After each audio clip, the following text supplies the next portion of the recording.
Bible से Abram की कहानी। यह कहानी कई साल पहले की है।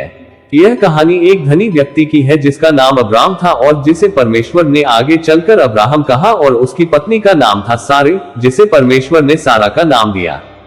अब्राम शहर मेसोपोटामिया में रहता था। वह 75 वर्ष का था। वह अपनी पत्नी सारा और भतीजा लोट के साथ उर में रहता था। अब्राम के पास धन, एक बड़ा घर, नौकर, जानवर और वह सब कुछ था जिनका एक आदमी सपना देखता है। लेकिन उसके जीवन का एकमात्र दुख यह था कि उसकी और उसकी पत्नी सारे की कोई संतान नहीं थी।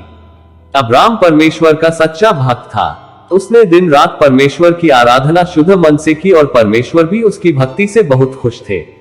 एक दिन परमेश्वर ने अब्राम से कहा, मैं चाहता हूं कि तू अपने देश और अपने कुटुंबियों और अपने पिता के घर को छोड़कर उस देश में चला जा जो मैं तुझे दिखाऊंगा, और मैं तुझसे एक बड़ी जाति बनाऊंगा और तुझे आशीर्वाद दूंगा और तेरा नाम महान करूंगा और तू आशीर्वाद का मूल होगा।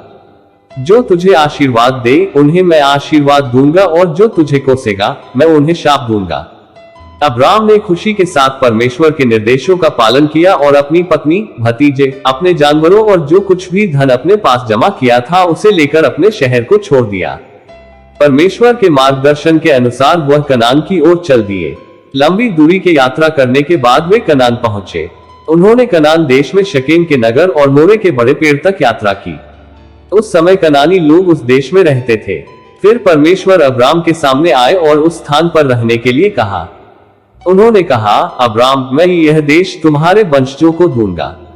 फिर अब्राम ने जिस जगह पर परमेश्वर प्रकट हुए थे उस जगह पर एक वेदी बनाई ताकि वहां परमेश्वर की उपासना हो। फिर अब्राम ने उस जगह को छोड़ा और बेथल नगर, जो पश्चिम में था, उसके पूर्व पहाड़ों तक यात्रा की। अब्राम ने वहां अपना तंबू लगाया। उस जगह अब्राम ने परमेश्वर के लिए दूसरी वेदी बनाई और अब्राम ने वहां परमेश्वर की उपासना की। इसके बाद अब्राम ने फिर यात्रा आरंभ की और दक्षिण देश की ओर चला गया।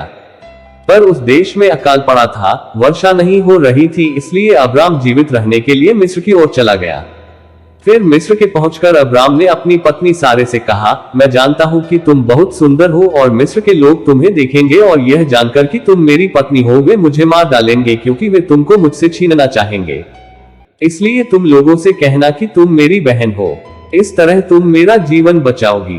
फिर अब्राम मिस्र में पहुंचा और मिस्रियों ने देखा कि सारे बहुत ही सुंदर है, और फिरौन के हाकिमों ने जब उसे देखा तो उन्होंने फिरौन से कहा कि वह बहुत सुंदर स्त्री है, और इस तरह वह फिरौन के घर पहुंच गई।